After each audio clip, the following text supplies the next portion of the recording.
হাইকোর্টে একটা রায় দিয়েছিল যে ছেলেরা 4-5টা বিয়ে করতে পারবে, বউদের অনুমতি লাগবে না। তো এটা তো আমাকে অনেকে বলছেন, আপু আপনি এত সুন্দর করে বলছেন, তো ছেলেরা তো আগে থেকেই 4টা বিয়ে করা আমাদের নবীজি বলে গেছে। হ্যাঁ, আমাদের নবীজির অনেক অ্যাবিলিটি ছিল, সম্পদ ছিল, ধন দৌলতের অভাব ছিল না, উনি করেছেন। আমাদের এখানে আমরা এক বউ পালতে যায় সারা রাত করে বিড়ি টানেন, আর আরো 4টা বিয়ে করার, 3টা বিয়ে করার সাহস রাখেন। ভাই বলতেছিলাম, বিয়ে করেন, করতে পারেন, কিন্তু মেয়েরা দেখেন আপনাদের সাথে জিনিসটা না আবার কেটে ফেলে। এক বউকে ভালো রাখতে যাইয়া আর নিজে ভালো খুঁজতে যাইয়া আবার আরেকটা বিয়ে করবেন, দেখেন আবার সাথে যেন ওটা আবার থাকে। ভালো করে লোয়ার খাসি বানায় রাখবেন, লোয়ার খাসি বানায় তালা মেরে রাখবেন, সাবধানে থাকবেন ভাইয়েরা, বুঝছেন? তো যাই হোক, মজা করলাম। আমাদের দেশের মানুষেরা আসলে অনেকে লাফালাফি করতেছে, পুরুষেরা তো সেই খুশি, ছেলেপেলারা সেই খুশি। আমরা যে অফিস আদালতে যাই বা যেখানে যাই, পুরুষে কয় মহিলাদের এখন কোনো ইয়া নাই, এই মহিলাদের এখন কোনো ক্ষমতা নাই, মহিলাদের এখন কোনো কিছু নাই, মহিলাদের ক্ষমতা কমে গেছে, মহিলাদের এখন কোনো রাজত্ব নাই। কারণ অর্থাৎ ওই বুঝায় আমাদের হাসিনা আপা চলে গেছে, সেজন্য বুঝায়। তো এই জন্য বলতেছি যে আমাদের হাসিনা আপাই গেছে, তাই কি হাসিনা আপা কি কোনোদিন ফিরে আসবে না? উনি তো আসতে পারে, ওনার বাপের দেশ, উনি আসবে। হাসিনা চলে গেছে বলে আমাদের রাজত্ব চলে গেছে, এটা না। আমরা রাজত্ব আগেও করছি, এখনো করি, সামনেও। তো যাই হোক, আপাই চলে গেছে, সমস্যা নাই, আপাই আপার দেশে আবার আসবে। আপার এনে আমার কিছু বলার নাই। বাট যেই কোর্টের থেকে রায়টা দিছে, ওই উকিলকে, জজকে বলতে চাই, ভাই আপনি কি বিয়ে করা বাকি আছে নাকি? আপনি শুরু করে দেন বিয়ে করা। আপনি বিয়ে করলে আপনারা দেখাতে সবাই বিয়ে করবে। আপনি রায় দিয়ে যদি ঘরে চলে যান আর নিরীহ মানুষের উপরে রায় চাপাইয়া দেন, তো ওরা লাফাইবই। আপনি বিয়ে করেন আগে, আপনার আশেপাশে যারা এটার লোকে একমত হয়েছে তাদেরকে বিয়ে শাদী শুরু করে দেন, দেখবেন আমাদের বাঙালিরাও যায় বিয়ে শাদী করবে। আপনারা যে রায়টা দিয়ে দিয়েছেন, ছেলেরা খুশি হয়েছে, আমাদের রাজত্ব নাই নাকি? আমাদের রাজত্ব চলে গেছে? আসলে না ভাই, আমাদের রাজত্ব চলে যায় নাই, আমাদের রাজত্ব আছে। কিন্তু আপনারা এই যে কষ্টে পড়ে, দুঃখে পড়ে একটা বই পালতে পারেন না, একটা বউর 5টা কাপড় চোপড় দিতে পারেন না, 5টা দিতে পারেন না, কিছুই করতে পারেন না, 5টা পরন দিতে পারেন না, খাইতে দিতে পারেন না, একটা দিলে আরেকটা দেন না, আরেকটা দিলে বছর চলে যায়, আরেকটা দিতে পারেন না। সেই জায়গায় আবার আরো 4-5টা বিয়ে করবেন।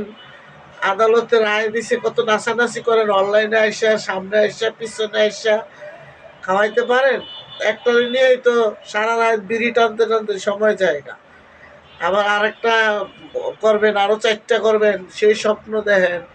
এত স্বপ্ন দেখেন না, স্বপ্ন দেখার আগে ওই যেটা আছে ওইটা থাকবে না, ওইটা থাকবে না। কোনো মেয়েদেরকে ঘরো অশান্তিতে রাখবেন না। আরেকটা বিয়ে করবেন, আপনার লাগবে। আর আদালত কি বলছে? আদালত বলছে যদি বড় বউ মনে করে যে তোমার বিয়ে শাদী করার দরকার আছে, তো মেয়ের পক্ষের লোক থাকবে, ছেলের পক্ষের লোক থাকবে, গ্রামবাসীর কিছু লোক থাকবে, সালিশি হবে, তারা একমত হইলে আপনি বিয়ে করতে পারবেন। বেশি করে বিয়ে করতে গেছে, আপনি সালিশি করলে তার আপনার মেয়ের বউর পক্ষের মানুষও রায় দিবে না, আপনার পক্ষে মানুষও রায় দিবে না, আর পাড়া পরিষদ তো আরও আগে দিবে না। আপনি এই নিয়ে লাফালাফি করেন না, বউর সিগনেচার লাগবে না, কিছুই লাগবে না, অনুমতি লাগবে না। আর অনুমতি দিবে, দেওয়ারও দরকারও নাই। আপনি বিয়েটা করে খালি ঘরে আয়েন, তারপরে শনি মঙ্গলবার কারে কয় ওই বউর কাছে এসে বলবেন। তারপরে আপনি যাই ওই বউর কাছে কীভাবে যাবেন, আসবেন, ওই বউ আপনার বুঝাইয়া দিব। এই জন্য বলছি তালা মেরে রাখেন, তালা খাসি করে রাখেন, লোহার খাসি বানায় রেখে দেবেন, দেখবেন রাখতে পারেন কিনা ওটারে গোসল করাইয়া। যাই হোক, আমি ওই যে আমার ঠান্ডা লয়ে রয়েছে, কথা বলতে পারি না। তো আমি দেখলাম আমার অনেকে ইনবক্স এসে বলছেন যে আপু আপনি তো এসে আমাদের বিপক্ষে কথা বলছেন। না ভাই, তোমাদের বিপক্ষে আমি কেন কথা বলবো? আমি বলতে চাইছি যে একটা বউ ঘরে থাকার শর্ত আরেকটা বিয়ে করে গাড়ির উপরে না দিয়ে অশান্তি করার কি দরকার আছে? যেটা আছে ওইটা নিয়ে আলহামদুলিল্লাহ, এটা নিয়ে সুখে থাকবেন, শান্তিতে থাকবেন। আল্লাহ তালা সুখ দিতেও সময় লাগে না, দুঃখ দিতেও সময় লাগে না। তবে যে যেটা আছে এটা নিয়ে ভালো থাকলে ভালো, আমি এটা বলছি। আমার তো ইনবক্সে বকাবকি করে নাই, মানে আমাকে জিজ্ঞেস করতেছিল ইনবক্সে যে আপু এটা বলো কেন, এটা বলছো কেন? ভাই বললাম, দেখলাম যে ভাইয়েরা কত লাফালাফি করতেছো অনলাইনে পইরা, রাস্তাঘাটে, বাসে, বাজারে, যেখানে যে খালি করে মহিলাদের রাজত্ব নাই, মহিলাদের রাজত্ব গেছে গা।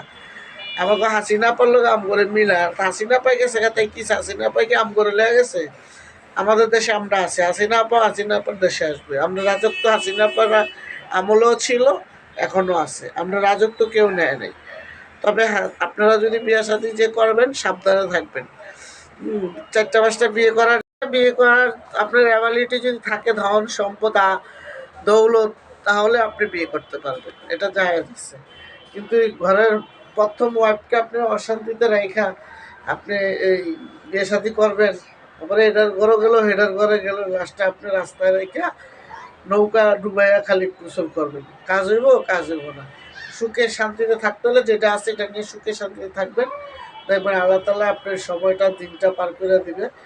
আল্লাহ তালার কাছে দোয়া করি আপনারা সবাই ভালো থাকবেন। এটা হচ্ছে একটা কথার কথা যে কোর্টে রায় দিছে, এই করছে সেই করছে। আমাদের দেশে কি আর কোর্টের রায়ের কথা চলে? যার যার মন মতো করে শেষে চলবে।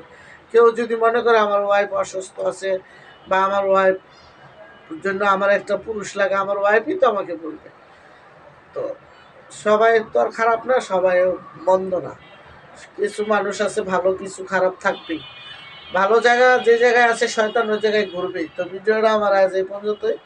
ভিডিওটা আমি বেশি বাড়াবো না, যেহেতু আমি একটা গল্প নিয়ে আসছিলাম বিয়ে করার। তো যাই হোক, তোমরা যে যেখান থেকে দেখছো আমার ইউটিউবের চ্যানেলের ভাইয়েরা, ভাই বোনেরা, আমার চ্যানেলটা সাবস্ক্রাইব করে দিবা। তো ভিডিওটা এই পর্যন্তই। আসসালামু আলাইকুম। ঠিক আছে বন্ধুরা, চ্যানেলটা বেশি বেশি করে সাবস্ক্রাইব করে দিবা।